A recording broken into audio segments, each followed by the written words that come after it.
Senator Bernie Sanders has officially announced that he will be running in the 2020 election as a Democrat, and he did so through a video. So let's take a quick look at that.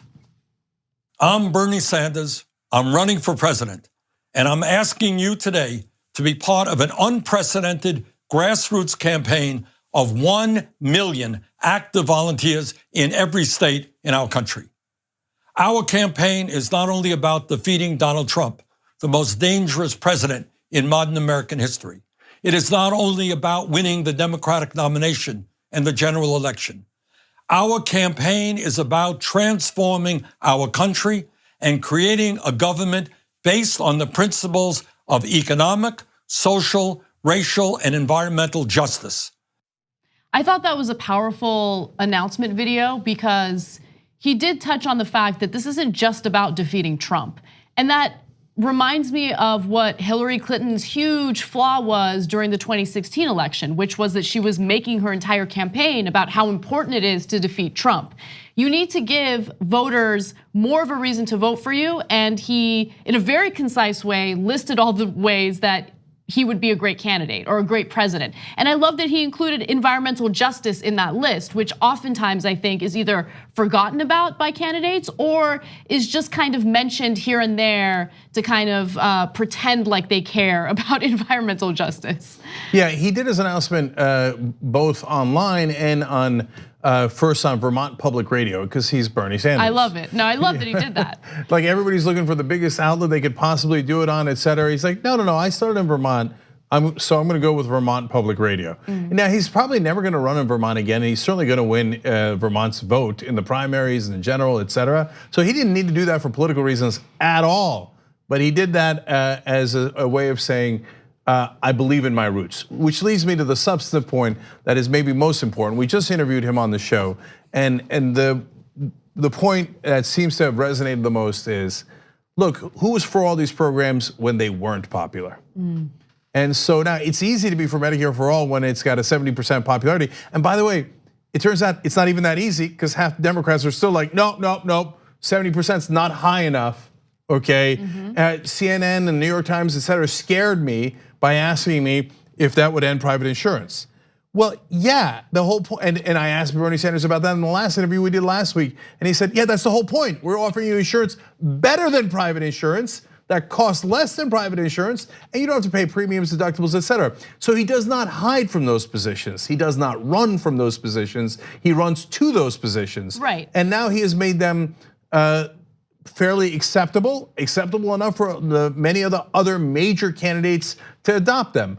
But if one guy came up with the ideas and the others adopted them, and look, people will say, hey, Cenk, are you being biased and have you already picked the person you want? No, I'm ready to hear everybody out. But my perspective is that I care about being a progressive, and I'm going to talk to you in a second about what I think you should consider when you're voting for someone, okay? And let you make up your own mind, obviously. But also, my job is to give you the facts. And it is a fact that Bernie Sanders had all those policy proposals well before, decades before other people got to them. And it is a fact that they got to them when they were already popular, and he did not. He believed in them all along. Now you do whatever you want with that fact, but that is a fact. And it's not just about the fact that he was the first in proposing and pushing for these policies. You also have to pay very close attention to what these candidates say behind the scenes or what their aides and staffers tell the press behind the scenes.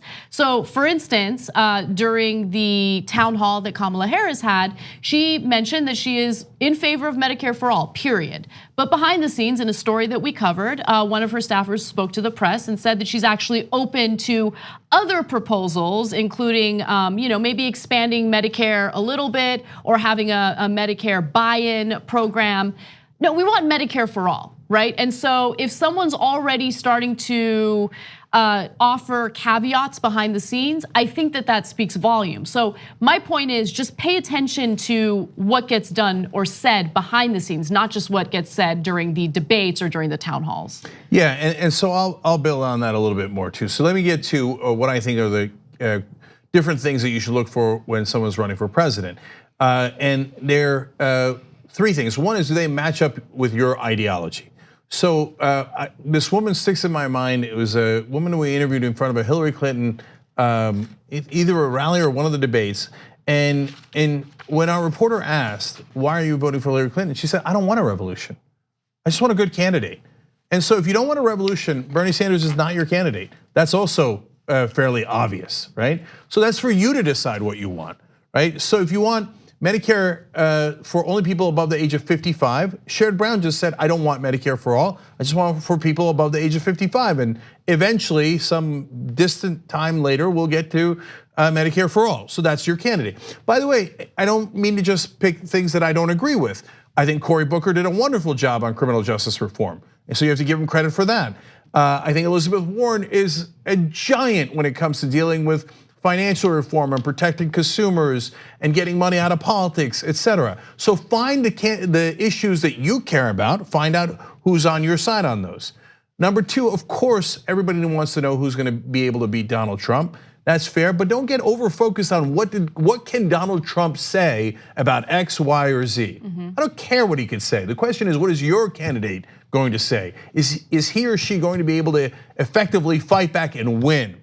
And there again, Sanders has a fairly persuasive case to make in all those states that the Democratic Party lost last time around, Michigan, Wisconsin, Pennsylvania. He did way better. When you look at who can win over independents, Bernie Sanders has a history, including in 2016, of being able to win over independents. So I tell you that because the rest of the media assumes things that are not true. They think, well, the more corporate candidate, the more moderate candidate is more likely to win over independent voters. There is no data to support that. I challenge them to show me one poll that shows that. There is overwhelming data on the other side. Now you could still say, hey, listen, Cenk, it's okay, but I want the moderate candidate, no problem, okay? As long as you know what you want and you know what the facts are. And the last part of it is, even if they say that they want the things that you want, you gotta ask, are they fighters? Right. Are they going to get into the office and then go, hey, you know what, I'm already here, who cares? Or are they gonna say, damn it, I will not rest until I get Green New Deal or money out of politics, whatever it is. You know me, guys, if I was in office, everybody who's ever watched the Young Turks knows, what's the first thing I'd do? Money out of politics. And I wouldn't rest and I wouldn't sleep and I wouldn't go golfing 78 times. I wouldn't have a golf simulator. I wouldn't watch Fox and Friends. I would do everything I could to get money out of politics. So who are those candidates that have that fire in the belly that are gonna, it's not just for politics, that are actually gonna go in there and say, we're not gonna rest until we get this done. And so that's your decision to make. But Sanders announcing today obviously is an enormous part of that. And does he have fire in the belly? Definitely. Let's keep it real. He's had that fire in the belly for a long, long time, and it doesn't look like anybody can put it out. Thanks for watching this free clip of the Young Turks. Don't forget to become a TYT member today. For more exclusive content, join now at tyt.com/join.